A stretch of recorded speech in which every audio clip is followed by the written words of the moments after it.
Shalom. Call hello Yahweh Bahasham Yahushai Bahasham Rakaha Kwadash. Double honors unto the apostles, double honors unto the elder bishops. Salutations to all my fellow laborers doing this work in truth and sincerity, risking their lives and their freedom to do so. The 144,000 and the scattered elect that are scattered around the four corners of the earth, that be like unto the speckled bird, the Israelite foreigners among the heathen that look like those heathen. And to the few Akwaf that are listening and learning, to you I say Shalom. This is your brother Malcolm from the branch of the Great Millstone here in Chicago, coming at you with another lesson in truth. And I binge watched this series. It was an excellent portrayal of life in Rome. A lot of historical truths and a lot of historical fallacies. And what Esau Edom does is that they blend Jewish history with Israelite history. All right? It was the 12 tribes of Israel, not the 12 tribes of Jewish. All right? None of the 12 tribes were Jewish. All right? And so they love to attach that word and words like that, to the Bible, to the Israelites. Because that word Jew is a play on the tribe of Judah. So you cannot call the other tribes. You can't call Zebulon a Jew. You can't call a Reubenite a Jew. You cannot call, an Issacharite, an Asherite, a Benjamite. You can't call them Jews. They're Benjamites. All right. Did not Paul tell you that he was let me see if I can find it real quick. That he was a Benjamite. He was an Israelite from the tribe of Benjamin. I think that's Romans 11.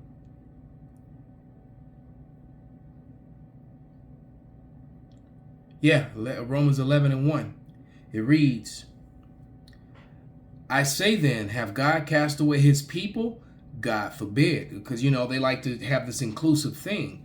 Well, the law, statutes, and commandments were only given to the Israelites. Only to the saints who are Israelites. All right? A sinner is an Israelite. All right?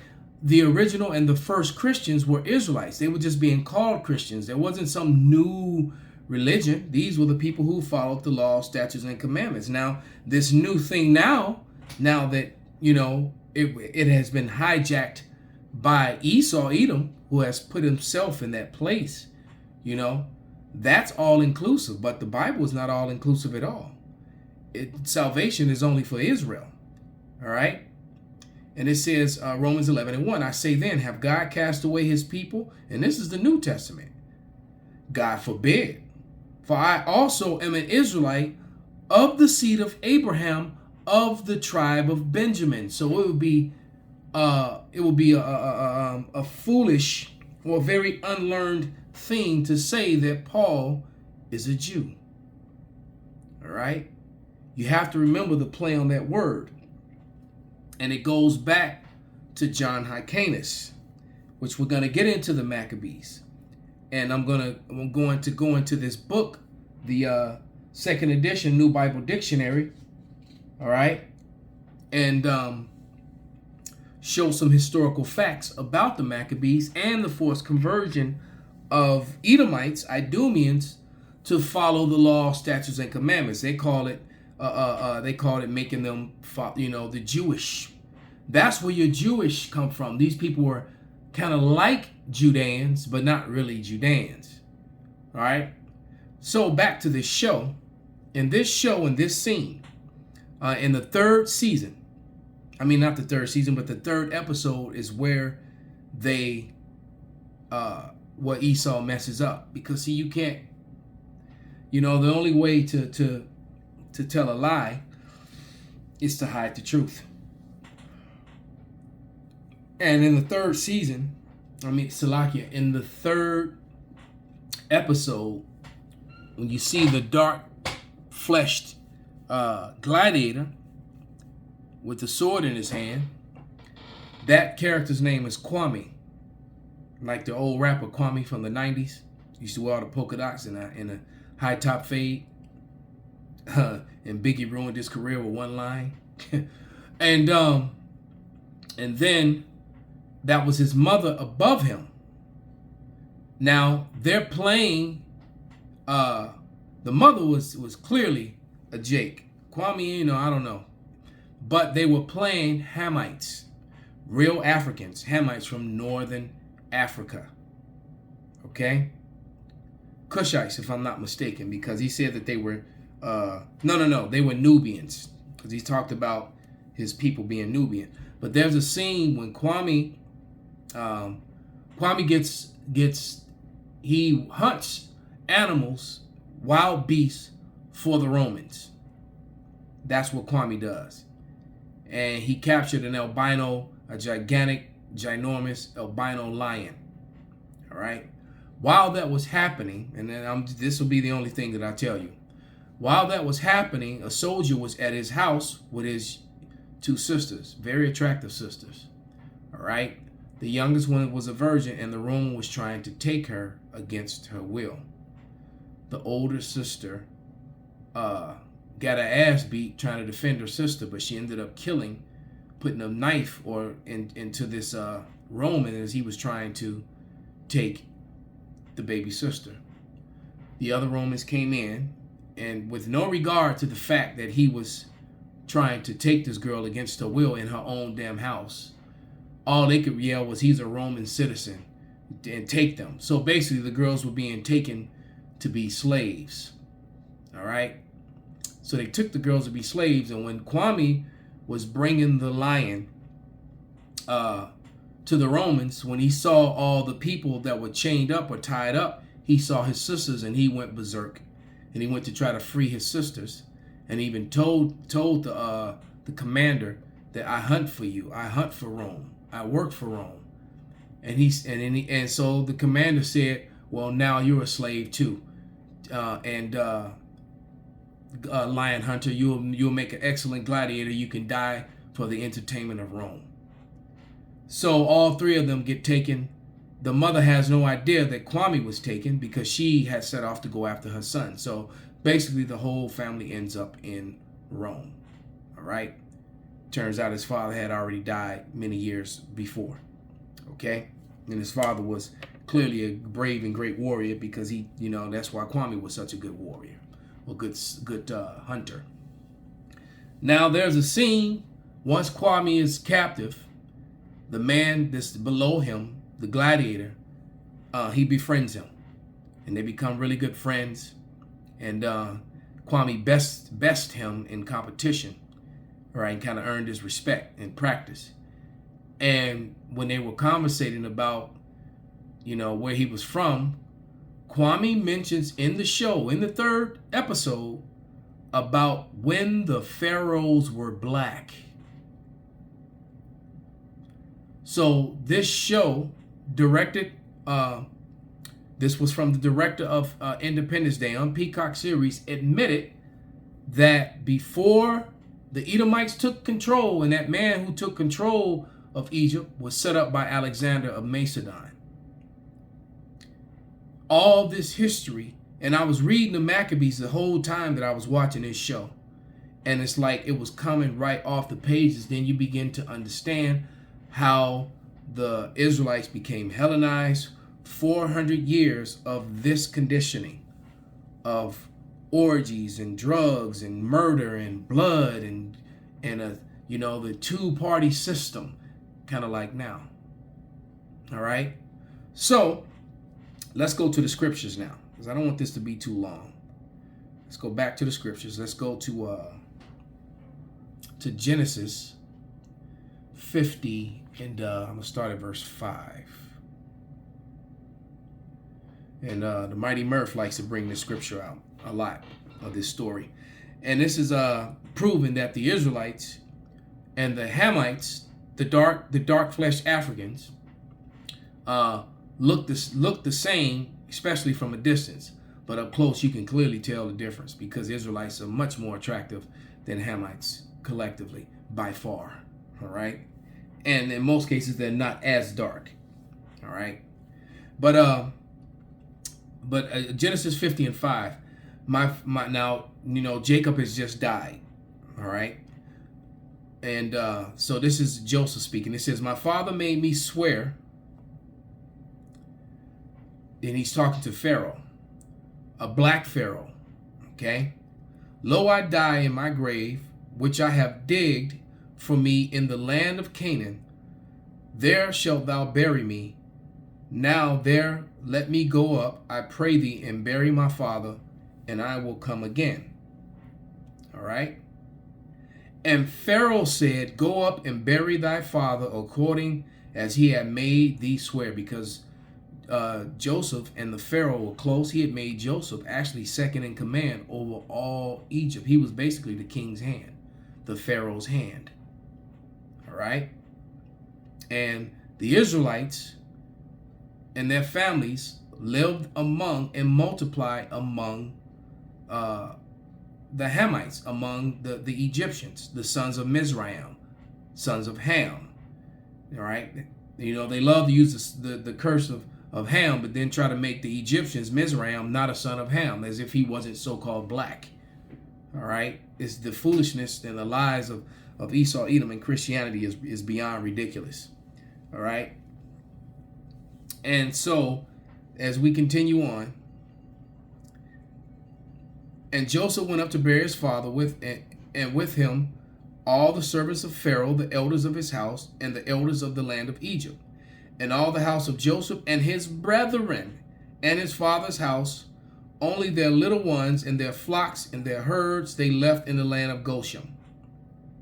And they went up with him chariots and horsemen, and it was a very great company. And they came to the threshing floor of Atad, which is before Jordan, and there they mourned with great and very sore lamentation. He made a mourning for his father 7 days.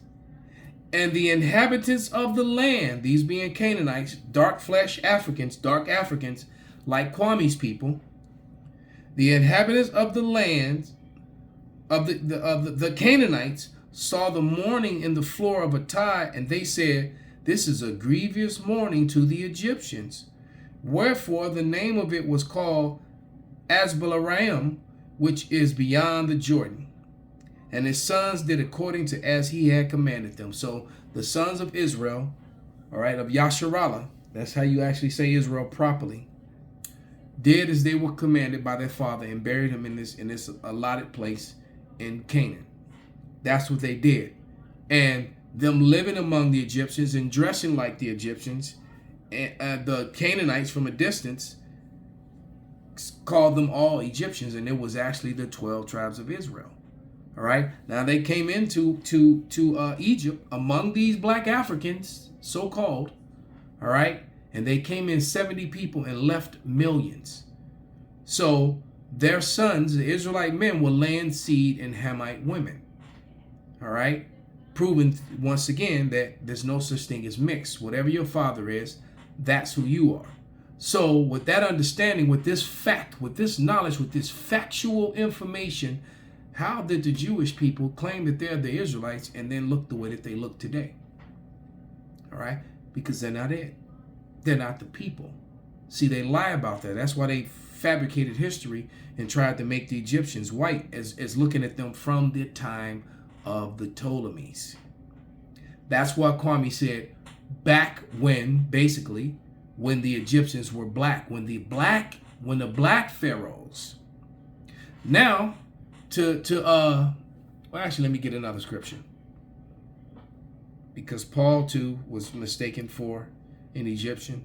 The Lord and his parents hid among the Egyptians. Why? Because the Israelites were a dark race, a melanated race of people, mostly with woolly hair.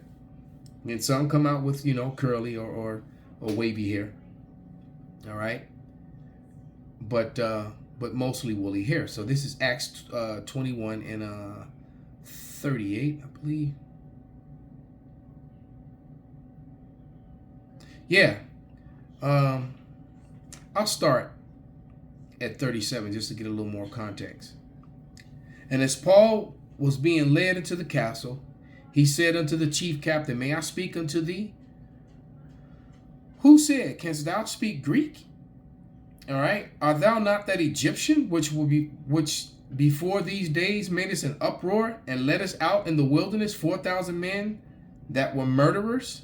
So remember, Paul just told you that he was a Israelite from the tribe of Benjamin. All right. So it will be incorrect and very unlearned and uneducated statement to call Paul a Jew, which they do.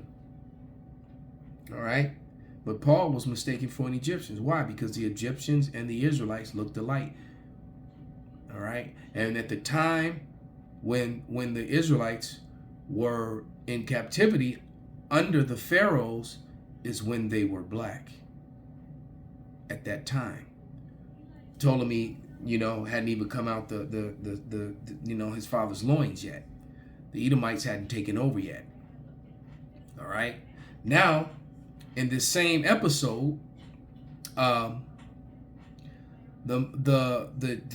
Jewish queen. Let me see if I don't see her. Where is she in the photo? I just realized that might be her right there. If you can see the arrow on her face. There's a little redhead chick, that demon. No, that was his second wife. The Jewish queen chick is not in this photo. I just realized. She's not in it. It's a Judean queen who admitted, all right, her great-grandfather, Herod. So, and they were wearing hats. And so it even talked about, the bringing in of the customs of wearing hats, because it was not an Israelite custom for a man to cover the crown of his head. All right. That was not when Israelites wear mitres or headdresses. The tops of the head are open, unlike when Arabs or Elamites and other nations do it. When they wear a turban, their entire head is covered. When the Israelite wears a turban type, because you see these little, these 2/3 niggas now trying to wear head wraps, but they wear them with their head completely covered, mimicking what the brothers do. Just like the brothers started the trend of everyone wearing their beards again. All right. When we wear a mitre, the crown of the head is exposed. All right. Not covered. Okay. So, so I was reading in the Mccabes, and, that information is in there. All right. Now, she admitted that she was, a daughter of Herod. So, this New Bible Dictionary. And let's switch gears. That's it. The second edition. So, just a few quick things I want to show you. Well, that's kind of off subject. I'll say that for another lesson, and that too. But what I want to show you is this page. This is page 720 in that book that you're looking at on the screen that I'm showing you about the Maccabees. All right, I'm going to show you. It's showing you from Mattathias, John, Simon, Judas, Maccabees, Eleazar, Jonathan, and then the sons that came out of them, Judas and Hyrcanus the first, Aristobulus, Antagonist, Alexander. See, we were being Hellenized. All of a sudden, the names turned to Greek names. Hyrcanus the second, all right, and then you see the lines coming down, but then you see Herod the Great. There's no connection, all right, and then you see Antipater, son of Herod. They're not connected because they're not in the bloodline. They put Herod, one of these forced converts from John Hyrcanus II. Herod the Great was one of those Jewish Edomites, Idumeans. So is Antipater. That's on page 720 in the book that you're looking at. So that is where the Jewishness comes from. All right. She had admitted that she was a. Then I'm gonna have to go ahead and read that too, because it gives a good breakdown of what was going on and talking about, and it gives a breakdown of when John Hyrcanus force converted Idumeans, that's also in the Apocrypha, to follow the law, statutes, and commandments. And I forget I have to go back and read it. I can't remember right now. But basically, that's where you get this term, this Jewishness from. And in the Apocrypha, it called it their husbandry.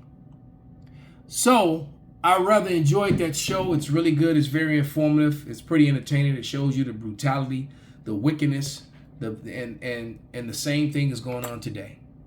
Perverted sex, animal sex, the same sex stuff, the child stuff areas. Nothing has changed. All right. Why? Because the same people are in power again. The dragon that was wounded but did live. That's the Roman Empire. And America is ultimately the extension of that. All right. Via Britain. Okay. So, I hope this was informative, that you learned something. So with that, I'm going to give all praises, all honor and glory unto Yahweh, Bahasham, Yahweh Shai, Bahasham, Rakah HaKodash, Kwam Yasharallah, Abba Babal.